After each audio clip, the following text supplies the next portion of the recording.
Paris est vraiment une ville magnifique avec plein d'activités, plein de beaux monuments, je vous apprends rien. Et puis quand même une nature assez présente et assez variée, hein. Des arbres remarquables un peu partout, c'est ce qui nous intéresse. Dans les squares, dans les parcs, dans le bois de Vincennes, dans le bois de Boulogne, enfin bref, c'est une capitale assez arborée. Dans cette série de 2 épisodes, je vous emmène voir quelques-uns des arbres du Jardin des Plantes.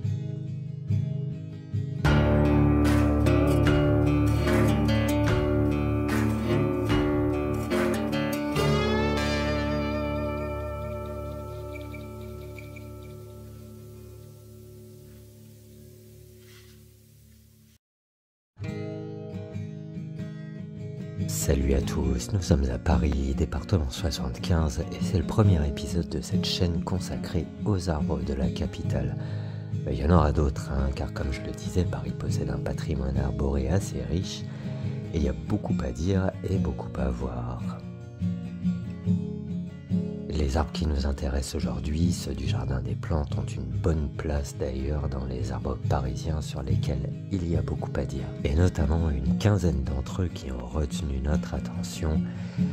Et dans ce premier épisode, moi je vais vous parler des arbres en fleurs seulement. Donc il y en a 3 qui sont vraiment magnifiques. Nous sommes au mois d'avril 2025, la nature sort de son repos hivernal, les fleurs sortent de partout, les jours y rallongent, ça sent bon, les oiseaux y chantent. Et début avril, parmi les arbres en fleurs les plus beaux, commencent à fleurir les cerisiers du Japon. Et je crois que le plus beau d'entre eux en France, parmi tous ceux que j'ai vus en tout cas, se situe ici au cœur de la capitale. Et c'est celui-ci, ce somptueux cerisier du Japon, ce Prunus kanzan, avec des milliers de fleurs, des milliers d'admirateurs, un tronc multiple, des branches qui retombent au sol. Tout le mois d'avril, c'est vraiment la star du Jardin des Plantes. Ne ratez pas cet arbre d'exception, du 1er au 20 avril environ, il vaut vraiment le détour pour sa floraison abondante, pour sa forme, ses dimensions aussi, hein. C'est un gros cerisier du Japon quand même, hein. On en voit rarement des comme ça. Et puis ces branches surtout qui retombent sur le sol, c'est quand même vraiment assez rare de voir un cerisier comme ça. Donc comme je le disais, il s'agit d'un Prunus kanzan, une des 400 espèces environ du genre Prunus, qui regroupe les cerisiers, les abricotiers, les pêchers, les amandiers et les pruniers bien sûr.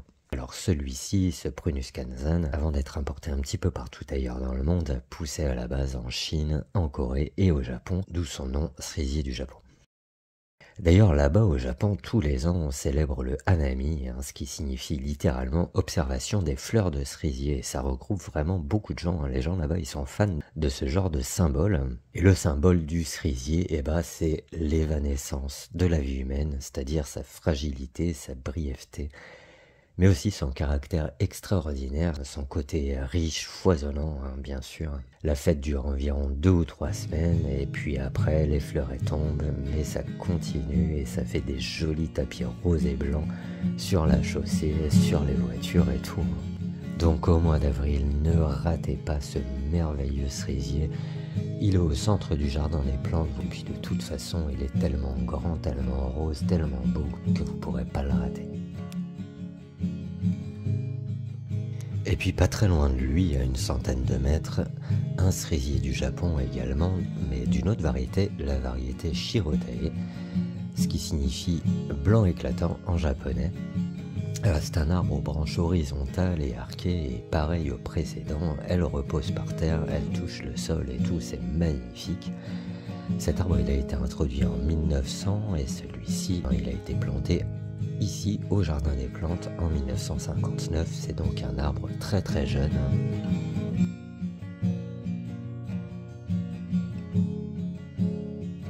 Ce cerisier Shirotae, il fleurit avant le cerisier du Japon kanzan. Il a des belles fleurs blanches, il fleurit du 20 mars environ à début avril on va dire. Sa floraison elle est de courte durée donc il faut bien viser, hein. Si vous habitez à Paris, venez souvent au Jardin des Plantes, comme ça vous serez sûr de ne pas rater ce magnifique arbre avec toutes ces branches là, il est vraiment génial cet arbre. C'est unique, hein. C'est vraiment sympa.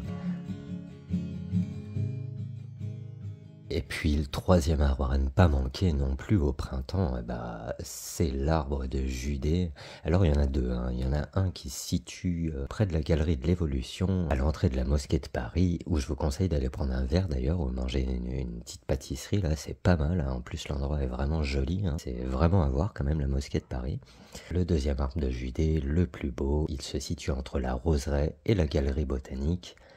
Il a été planté en 1785, il a donc 240 ans. Il est magnifique, son tronc, il est torsadé, hyper compliqué et tout. Enfin bon, on pourrait passer des heures à côté de cet arbre de Judée.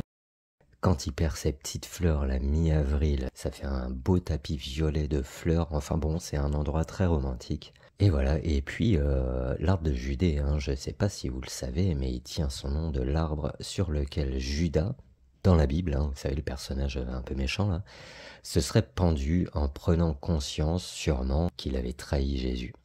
C'est pour ça qu'on l'appelle arbre de Judée, arbre de Judas, quoi.